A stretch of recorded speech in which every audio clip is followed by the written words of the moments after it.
আসসালামু আলাইকুম। আমাদের দেশে হঠাৎ করে একটি চুলকানি জাতীয় ছোঁয়াচে রোগের প্রাদুর্ভাব বেড়েছে, যার নাম হচ্ছে স্ক্যাবিস। পরজীবী জাতীয় এই রোগটির কারণে হাসপাতালগুলোতে প্রায়ই অনেক আক্রান্ত রোগীদের চিকিৎসা নিতে দেখা যাচ্ছে। স্ক্যাবিস হলো একটি পরজীবী চর্মরোগ। এই পরজীবী আক্রান্ত ব্যক্তির চামড়ার উপরিভাগে থাকে, ডিম পাড়ে এবং বাচ্চা দেয়। যাদের স্ক্যাবিস হয়েছে তাদের সংস্পর্শ, জামাকাপড় অথবা ব্যবহৃত যে কোনো জিনিসের মাধ্যমে এই রোগটি ছড়ায়। সবচেয়ে ভয়াবহ ব্যাপার হলো, আপনি শুনলে অবাক হবেন যে এই পরজীবী শরীরে প্রবেশের 2 থেকে 3 সপ্তাহ পর লক্ষণ প্রকাশ করে।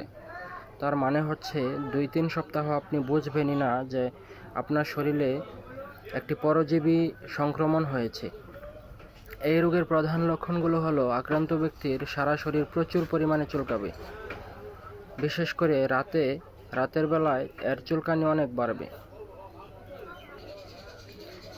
এই রোগের আরেকটি বিশেষত্ব হলো, 2 হাতের আঙুলের ফাঁক, ঘাড়, শরীরের ভাঁজগুলোতে এর সংক্রমণ বেশি হয়।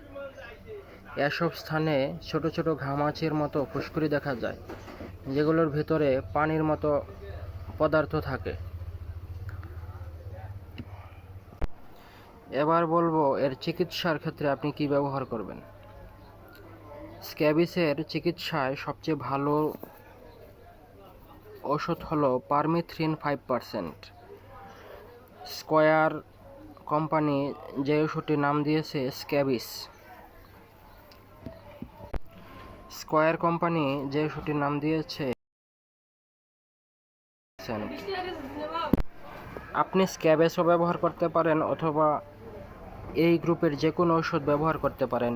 এটি ব্যবহারের নিয়ম হচ্ছে, গলা থেকে পায়ের পাতা পর্যন্ত